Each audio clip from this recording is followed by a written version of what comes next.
This video, we're going to go through section 2.6 from the textbook. So we are going to go over here to File, Open File, and we need to get the West Roxborough data set. And wherever you have that saved on your computer on the Z drive, you should be able to navigate to that. And we're going to just scroll down to the bottom, and here is the West Roxborough housing data set. I'm going to say open that. And it's going to say, do I really want to do that? And I say yes. And so here is the data set. Now, if you're unfamiliar with JMP Pro to this point, you should go back and make sure you've done the new user welcome kit and familiarize yourself with what we're doing here. But this table is the same as table 2.3 in the textbook. And you'll notice that the textbook talks about JMP Pro 13. Almost everything's the same in JMP Pro 15 so far as I can tell. And when there are differences, then I will be sure to let you know. But even though the textbook references JMP Pro 13, we're actually using 15. So the first thing we want to do whenever we have a data set, and we're going to do data mining, is we want to come up with a validation partition. And if you scroll over here, you'll see that there's already a validation column in this data set. Now this comes with the textbook. I don't know what random seed was used to generate this, so we're going to use this one because that will allow us to match everything that's in the textbook. But I will show you how to make that by going to Analyze, Predictive Modeling, Make Validation Column, and first say OK, and then you have your options. You have training data set, validation data set, test data set. And in the textbook you see they put 50% training and 50% validation. These things should add up to 100%. We're not going to do anything with the test set, but we can call this validation, we'll call it validation 2 since there's already a validation column. And if I want to change the random seed, this is where I can do this. In older versions of JMP Pro 13, or JMP Pro 13 for example, or different versions, there's different ways to do this, but this is a nice feature. You can change it right here. If I knew what the random seed was that the textbook used, I could put it in here. I don't know, so I can either leave the dot in there, which tells JMP Pro just to use whatever it's got on its stack. But I'm going to put in 1, 2, 3, and I'm going to say go. And when I do that, you see there's a different column appended here. We got validation 2 and validation, and these are different because they were generated with different random seeds. So I don't really want this validation 2 column, so I'm just going to delete it for now, and we'll use the validation column for everything that we do here.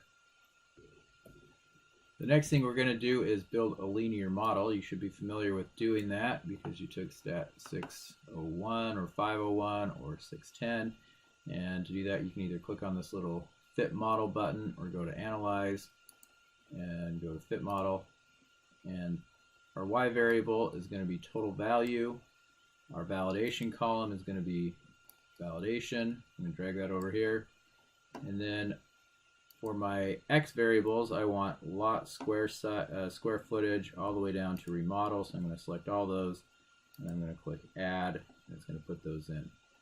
Then I'm going to say, let's just run that, and we'll talk more later in class about linear models and how those fit into data mining. But for now, let's just look here at this little red triangle. If I go down here to Save Columns, I can put in the prediction formula, and then I'm going to come back here and I'm going to put in the residuals. Now when I go back to my data set, you'll see that there are 2 additional columns that are appended here. We've got the prediction formula, total value, and the residual, total value.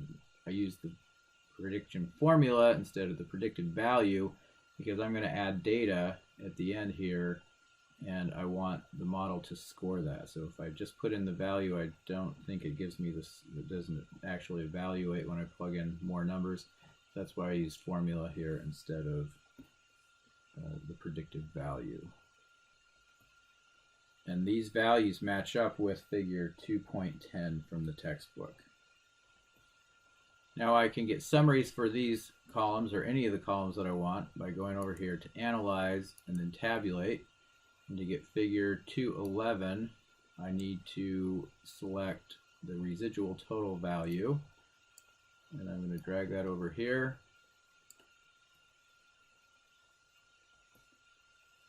So this gives me the sum. I actually want the mean, so I'm going to drag the mean here, and I'm going to replace sum with mean. And then I also want to add in the min and the max. So I'm going to drop those on the numbers. And you'll notice that these are not the same values from figure 2.11 in the textbook. Why is that? Because this is giving me the mean, min, max for all of the data. I actually want to partition this using the validation column, so I want to drag that up here and set it right here. And then that gives me, for the training set and the validation set, the mean, min, max, and this actually matches up exactly with figure 2.11. And now I'm going to click on Done, and it gives me this table, and I'm just going to leave that there. If I come back over here to my data set or to my original window here, I see that I've got a table that I just made, and I've got my least squares fit model.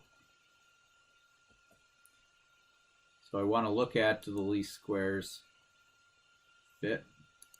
So if I double click on that, we'll bring this up again. So to get figure 212, I'm just going to scroll down to the cross validation part of this, and I get exactly the same thing as what's in figure 212. So that leaves us with figure 213 to duplicate, and the point of this is that we've fit a model, we've done training and validation, and now we want to use that model to make predictions and to score the predictions that we get with the model that we fit. So what are we going to do? We're going to come back to our data set, and we're going to scroll all the way down to the bottom.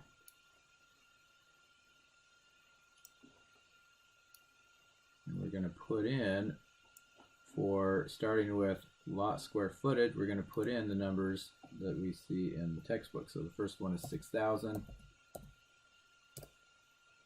And I won't make you watch me plug all these in. I'm just going to take that from the 5,803rd row, the label for that in the table on figure 213, and copy it in. And you can see now that I've got all these numbers in here, if I scroll over, I get a predicted value. This is because I used the predicted formula, taking all the inputs and calculating 354.89. That's the same as in the last column of figure 213.